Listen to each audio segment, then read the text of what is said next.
আসসালামু আলাইকুম। TNN TV 24 থেকে সাথে আছি নাফিজ আশরাফ। বৈষম্য বিরোধী আন্দোলনের সময় নারায়ণগঞ্জের সিদ্ধিরগঞ্জে পোশাক কর্মী মিনারুল হত্যা মামলায় নারায়ণগঞ্জ সিটি কর্পোরেশনের সাবেক মেয়র ডাক্তার শিলনা হায়াত আইভীর 2 দিনের রিমান্ড মঞ্জুর করেছে আদালত। রবিবার বিকেলে নারায়ণগঞ্জের সিনিয়র জুডিশিয়াল ম্যাজিস্ট্রেট মহসিন ইমামের আদালত এই রায় দেন। এর আগে রাষ্ট্রপক্ষের আইনজীবী সাবেক মেয়র আইভীর 7 দিনের রিমান্ড আবেদন করেন। পরে আদালত শুনানি শেষে 2 দিনের রিমান্ড মঞ্জুর করেন।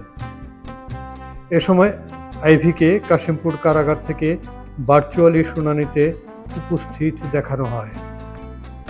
সাবেক মেয়র আইভীর আইনজীবী বলেন, রাষ্ট্রপক্ষ 7 দিনের রিমান্ড আবেদন করেছেন, তার প্রেক্ষিতে 2 দিন রিমান্ড মঞ্জুর করেছেন।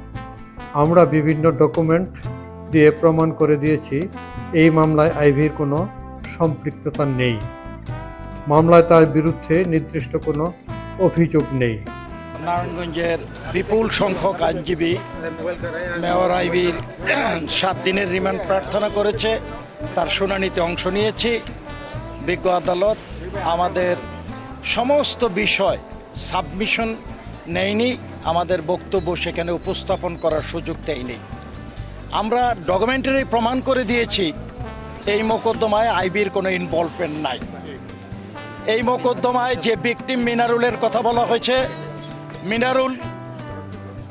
মিনারুলকে গুলি করে হত্যা করেছে আসামি এজাহারে বলা হয়েছে।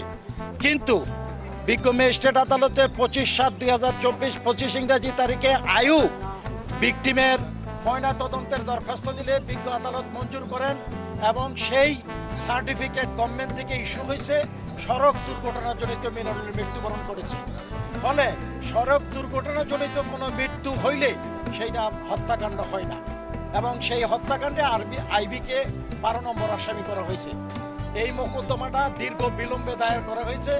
এই মোকদ্দমা মেয়র আইভীর বিরুদ্ধে স্পেসিফিক কোনো অভিযোগ নাই এবং তার কোনো রুল প্লে নাই। অপরদিকে রাষ্ট্রপক্ষের আইনজীবী ভারপ্রাপ্ত পাবলিক প্রসিকিউটর ওমর ফারুক নয়ন বলেন, পুলিশ যখন নারায়ণগঞ্জের সাবেক মেয়র আইভীকে গ্রেপ্তার করে তখন তিনি হাজার হাজার নৌকা মার্কার নেতাকর্মীদের দিয়ে পুলিশকে অবরুদ্ধ করে রাখে। সে যদি আইনের প্রতি শ্রদ্ধাশীল হতো তাহলে আদালতে আত্মসমর্পণ করত। সে সম্পূর্ণ আইনের প্রতি অশ্রদ্ধাশীল হয়ে দাম্ভিকতা দেখিয়েছেন। আপনারা জানেন সারা বাংলাদেশে এই আওয়ামী লীগ, এই স্বৈরাচার সারা বাংলাদেশে প্রায় 2000-এর মতো ছাত্র জনতা হত্যা করেছে। এই বৈষম্য বিরোধী আন্দোলন করতে গিয়ে ছাত্ররা এই বাংলাদেশের মধ্যে একটা নজির স্থাপন করে সারা বিশ্ব অবাক চোখে দেখেছে যে ছাত্রদের উপর পুলিশ এই আওয়ামী লীগের এমপি মন্ত্রীদের অর্ডারে শেখ হাসিনার হুকুমে নারায়ণগঞ্জের শামীম ওসমান এবং শিলনা হায়াত আইভী তাদের হুকুমে পাখির মতো গুলি করেছে। আপনারা দেখেছেন যে এই মামলার যিনি নির্দেশ মিনারুল, তার বাইরে যে একটি হত্যা মামলা করেছেন, সেখানে ককটেল বিস্ফোরণ করে সেখানে এই ভয়ভীতি ত্রাসের সৃষ্টি করেছে এবং তাকে হত্যা করা হয়েছে। আপনারা জানেন যে এখানে মুহুর্মুহু ককটেল বিস্ফোরণ হয়েছে, এখানে গোলাগুলি হয়েছে, হত্যা করা হয়েছে তাকে। এই মামলার আয়ু তাকে 7 দিনের রিমান্ড চেয়েছেন। আজকে বিজ্ঞ আদালত উভয় পক্ষের শুনানি অন্তে 2 দিনের পুলিশ রিমান্ড মঞ্জুর করেছেন। কারণ এখানে কে গুলি করেছে, কে ককটেল ফাটিয়েছে সেগুলি তথ্য সংগ্রহ করার দরকার আছে। Nafiz Ashraf, TNN TV 24।